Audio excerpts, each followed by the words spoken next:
Salve, salve, rapaziada! E aí? Prazo para Dorival Júnior assumir o São Paulo?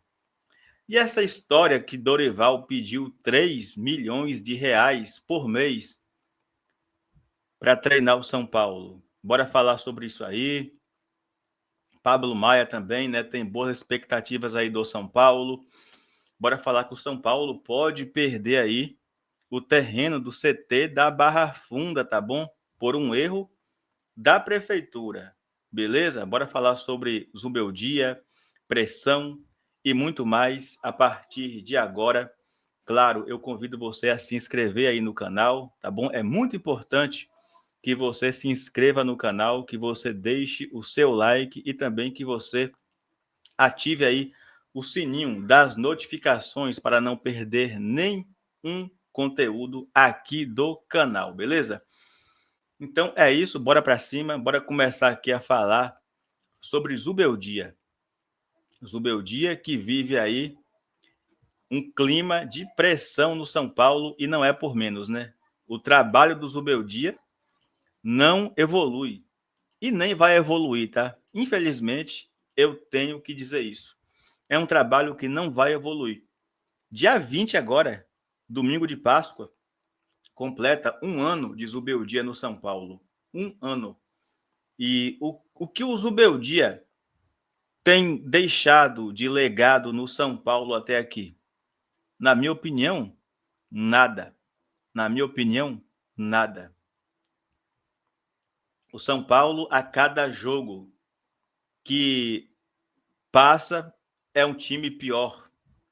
O recorte é pior. Tenho muito visto de pessoas dizendo que o trabalho do Zubeldia ele tem sido muito impactado pelos desfalques. Cara, será? Será? Porque o São Paulo, mesmo com o Oscar, com o Luiz Gustavo, com o Lucas Moura, com o Pablo Maia, já não estava jogando absolutamente nada. Então eu vejo que muitas pessoas, para defender o Zubeldia, têm utilizado essa questão dos desfalques que o São Paulo tem. Mas mesmo antes dos desfalques, o São Paulo já não jogava nada. Olha a fase de grupos do Paulistão que o São Paulo fez. Fraquíssimo. Fraquíssimo. O trabalho do Zubeldia não evolui. Ano passado, não, ano retrasado, o Rogério Ceni, com uma campanha melhor, com um aproveitamento melhor, caiu. O Rogério Ceni, tá? O mito Rogério Ceni caiu por muito menos. E a diretoria tem bancado aí o Zubeldia. A informação aqui, ó, do Gabriel Sá. A diretoria do São Paulo recebeu muitas ligações nas últimas horas, até mesmo de aliados políticos do Casares, com teor crítico ao trabalho de Luiz Zubeldia. A decisão, no entanto, segue sendo de manter o técnico no comando. Isso também passa pela eventual reposição. Apenas Dorival Júnior é unanimidade no momento, mas os envolvidos não têm pressa. Zubeldia comandou o treino de hoje, normalmente no CT da Barra Funda, e segue no comando do São Paulo. E aqui que está a cereja do bolo, tá? E aqui que está a cereja do bolo. É uma opinião, um feeling do Gabriel Sá, mas que muitos têm tido esse mesmo feeling, e eu já até comentei sobre esse feeling, tá? Em todas as trocas de técnicos dessa gestão, com exceção de Dorival Júnior, que não foi demitido, a oficialização da saída só veio depois de encaminhar a vinda do substituto. É uma gestão que não se despede de um sem ter a certeza de apertar a mão do outro. Foi assim com Crespo, Ceni, Dorival e outros. E a sequência do trabalho não me parece necessariamente um respaldo e uma confiança verdadeira. Vale lembrar que O Carlos Belmonte, em entrevista à ESPN, lá ao Eduardo Afonso, falou o seguinte, que Zubeldia descerá do ônibus do São Paulo como técnico domingo que vem para o clássico contra o Santos. Antes de eu passar aqui para o complemento dessa informação, eu queria mostrar para vocês uma tela sobre o Zubeldia no São Paulo. Esta tela que eu fiz para vocês, ó, tá aí para vocês. Deixa eu tirar aqui a tarja para facilitar vocês visualizarem. Tá aí. Número de Zubeldia. Últimos 10 jogos do Brasileirão 2024. 10 jogos com 3 vitórias, 3 empates e 4 derrotas. No Paulistão, 14 jogos com 6 vitórias, 4 empates e 4 derrotas. Libertadores 2025, 2 jogos, 1 vitória e 1 empate. Brasileirão 2025, 3 jogos até aqui, 3 empates. O total geral aí desse recorte, 29 partidas, 10 vitórias, 11 empates, 8 derrotas, um aproveitamento de 47%. Então, na média aqui, dá para perceber que o trabalho ele não engrenou, ele não evoluiu e, na minha opinião, não vai evoluir mais do que isso aqui. O São Paulo com Zubeldia, ele é um time regular, só que ele é regular por baixo. Ele é um time que quase que sempre apresenta um futebol mal praticado. Mal praticado, tá? Essa é a realidade. Cara, o Rogério Ceni tinha Marcos Guilherme, André Anderson, Naruel Bustos, Éder. O Dorival Júnior tinha Marcos Paulo, o DVD, o Juan, Caio Paulista. Eles se viravam. Zubeldia tem um elenco com peças de muito mais qualidade e, mesmo assim, o São Paulo não consegue praticar um futebol decente. Queria saber sua opinião.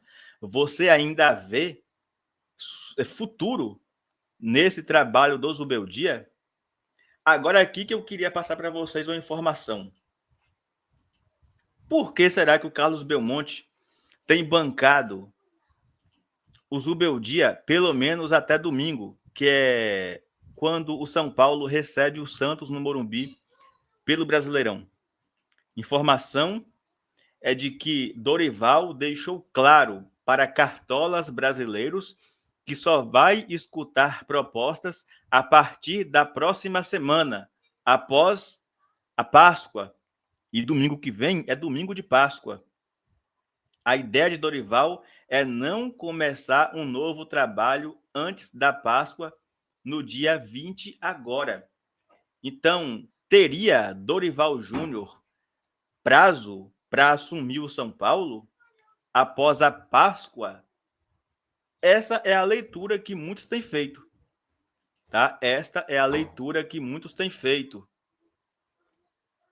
tá?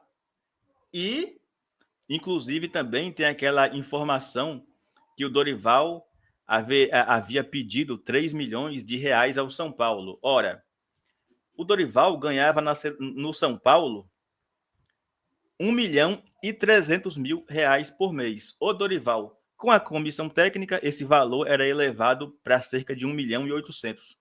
Na seleção, ele ganhava 2 milhões por mês. Por que ele vai pedir 3 para o São Paulo? E a informação do blog do São Paulo é de que o Dorival ele aceita voltar ao São Paulo pelo mesmo salário que recebia no São Paulo antes de ir treinar a seleção. A única coisa que ele pede é bonificação maior caso conquiste títulos e bata metas alcançadas. Ou seja, seria um aumento, uma bonificação por méritos do próprio Dorival, o que é algo completamente aceitável e plausível.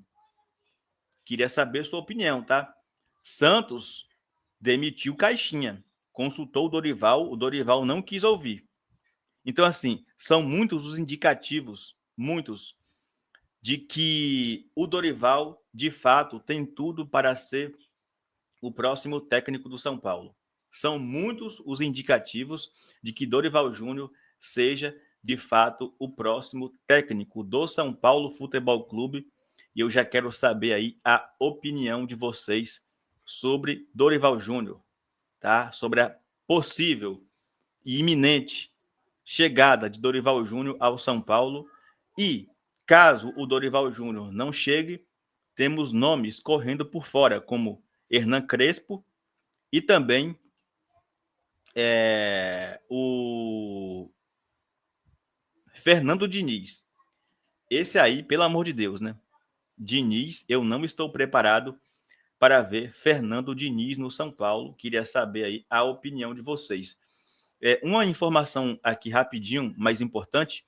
São Paulo está otimista por ter Pablo Maia antes da parada da data FIFA para o Mundial aí, Mundial de Clubes. A previsão inicial é de que Pablo Maia só estará de volta a partir de setembro.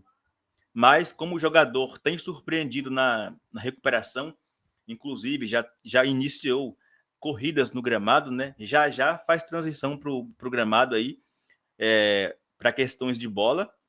E o Pablo Maia já tem evoluído bastante e a recuperação tem sido melhor do que esperado.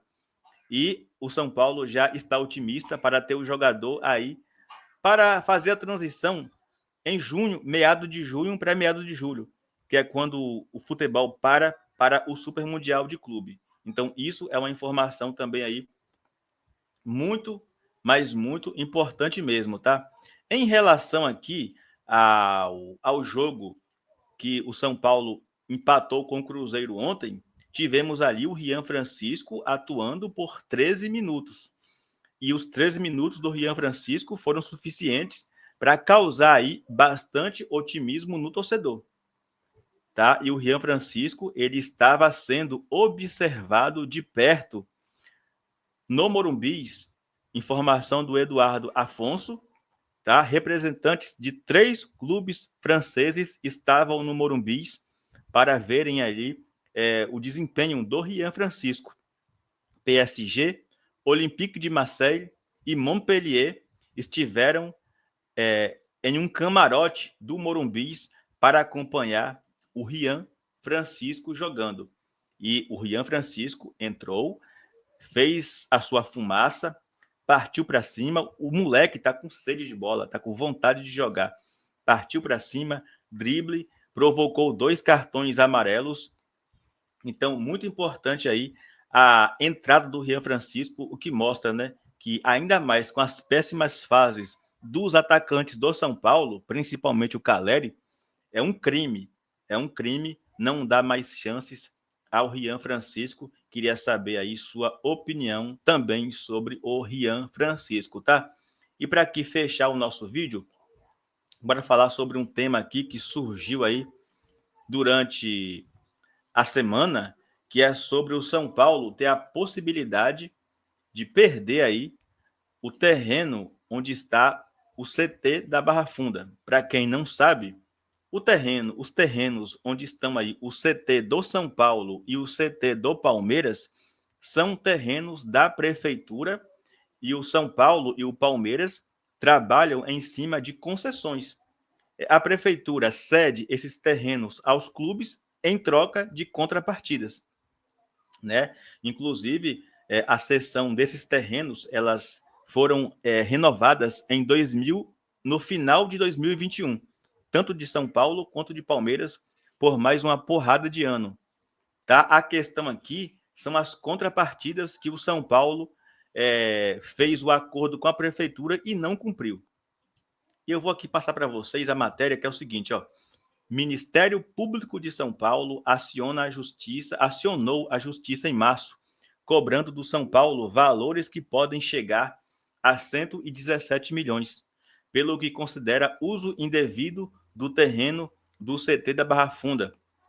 O Ministério Público afirma que o São Paulo descumpriu 2 contrapartidas: a construção de 2 creches, estabelecido em 2022, e o uso periódico por alunos da rede pública das instalações esportivas estabelecido em 1982. Caso o São Paulo não pague, o pedido é para que a justiça promova a retomada do terreno em 90 dias. Porém, aqui que está o X. Porém, documentos mostram que o São Paulo está pronto para iniciar as obras da creche desde 2023, que aconteceriam em terrenos indicados e cedidos pela prefeitura. Só que, até hoje, a administração municipal não disponibilizou as áreas. Então, assim, o Ministério Público quer que o São Paulo pague basicamente por um erro da prefeitura. Agora também, né? Bora deixar claro. Se a prefeitura falhou em ceder os terrenos para o São Paulo iniciar as obras das creches, o São Paulo também não fez o mínimo esforço para dar andamento a essas contrapartidas. E como desde 2022 essas contrapartidas não foram cumpridas, já estamos em 2025. O MP pede aí uma cobrança de 3 milhões de reais mensais retroativos, desde que foi firmado o acordo, o que dá aí 117 milhões de reais. Então, bora ver como é que isso vai se sair, né? Porque, logicamente, que o São Paulo vai buscar recorrer disso aí para resolver a situação, porque o clube tem provas de que contratou empreiteira, profissionais, arquitetos, engenheiros para fazer as obras das creches, mas ficou aí dependendo da prefeitura apontar os terrenos devidos. E aí, qual a sua opinião sobre isso? Queria saber a sua opinião sobre isso aí, tá bom? É um assunto controverso, cada um tem sua culpa, mas neste caso, né, eu acho que a prefeitura pisou na bola, porque fechou o acordo, mas não apontou os devidos terrenos para as obras, para que o São Paulo cumprisse as contrapartidas pela cessão do terreno do CT da Barra Funda. Comenta aí, queria que você deixasse seu comentário. Também você, mais uma vez, se inscreva aí no canal, deixa o seu like, comenta, compartilha. E nesta terça voltamos com a live, fechou? É isso, tamo junto, é nóis. E aqui você já sabe que é Vamos São Paulo sempre.